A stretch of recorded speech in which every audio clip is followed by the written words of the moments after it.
En la figura se muestra un cubo cuya arista mide 6.5 centímetros. Podemos notar que la figura obviamente no está a escala, pero sabemos que el cubo tiene todas sus aristas con la misma medida, ¿verdad? Dice, determine el área total del cubo. B, calcule el volumen del cubo.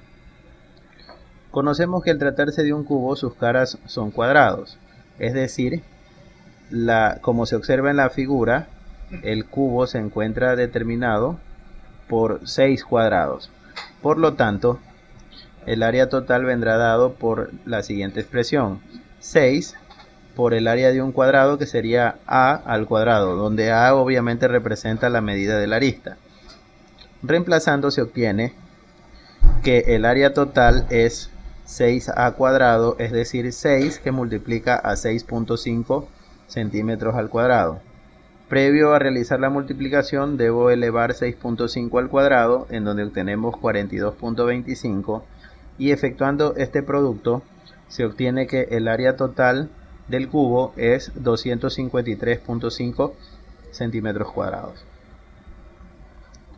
El volumen del cubo, en cambio, viene dado por la expresión volumen es igual a arista elevada al cubo.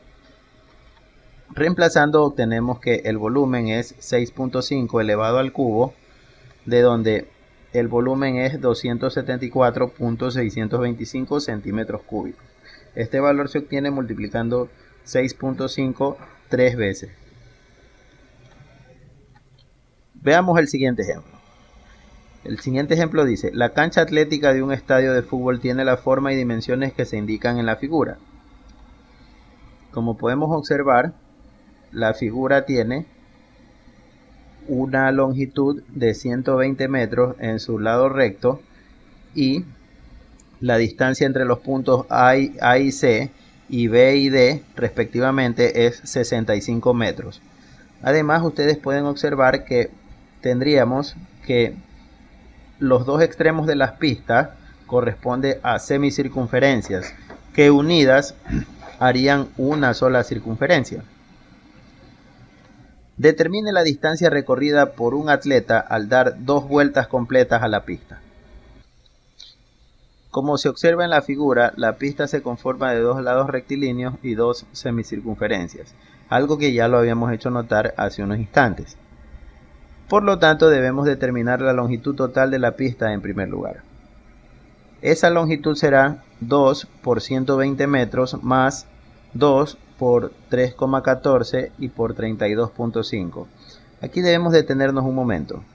120 metros corresponden a la longitud de los lados rectos de la pista, y el producto por 2 se explica porque son 2 lados rectos. El segundo término de esta suma corresponde a la longitud aproximada de la unión de las 2 semicircunferencias que se encuentran en los extremos de la pista. Decimos longitud aproximada porque, como ustedes recuerdan, el valor de pi es un número irracional que simplemente nosotros trabajamos con una aproximación, 3,14. Es decir, esta longitud que vamos a hallar sería un valor aproximado. 2 por 120 metros más 2 por 3,14, haciendo una aproximación a 2 cifras decimales, y por 32.5 metros. Se preguntarán ustedes de dónde sacamos este valor de 32.5 metros. Corresponde al radio de la semicircunferencia. Si ustedes recuerdan, la distancia entre los puntos C y D era 65 metros. Por lo tanto, el radio de la semicircunferencia sería la mitad, que corresponde a 32.5. Aquí lo hacemos notar. De todos modos, decimos que el radio de la circunferencia es la mitad de la distancia entre los puntos A y B.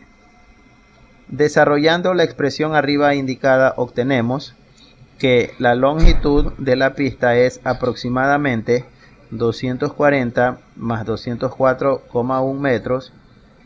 Por lo tanto, la longitud aproximada de la pista es 444,1 metros, sumando estos dos valores. Entonces, al dar 2 vueltas completas, el atleta recorrerá aproximadamente el doble de la longitud aproximada de la pista, es decir, 2 que multiplica a 444.1, de donde el atleta habrá recorrido en 2 vueltas aproximadamente 888,2 metros. Finalmente, veamos un problema en el cual nos referimos al volumen de un ortoedro. Una piscina tiene forma de ortoedro y sus dimensiones son 11,5 por 6,4 por 3,8. He aquí la figura del ortoedro aproximada. Podemos decir que esa es la forma de la piscina porque el problema no lo dice. Determinemos la capacidad de la piscina expresada esta de valor en litros. Recordemos que el volumen de un ortoedro se determina mediante el producto de sus 3 dimensiones. Es decir, el volumen viene dado por el largo, por ancho y por profundidad. Reemplazando las dimensiones dadas en el problema, obtenemos que el volumen del ortoedro es 11.5 por 6.4 por 3,8. Reemplazando y efectuando esta multiplicación, obtenemos que el volumen del ortoedro es 279.8 metros cúbicos. Pero recordemos que la respuesta se solicita en litros, por lo cual deberíamos efectuar la conversión respectiva, recordando que un metro cúbico tiene 1000 litros. Por lo tanto, el volumen que hallamos en metros cúbicos es 279.8 metros cúbicos por el siguiente factor. Un metro cúbico tiene 1000 litros. Lo ponemos en ese orden para poder simplificar la unidad metro cúbico, y sabemos que para multiplicar por una potencia de 10 simplemente corremos la coma tantos lugares corresponda a esa potencia. 1000 corresponde a 10 elevado a la 3, por lo tanto debo correr la coma 3 lugares, de donde obtengo que el volumen de la piscina es 279.800 litros, que también se conoce como la capacidad que podría albergar esta piscina. Bien.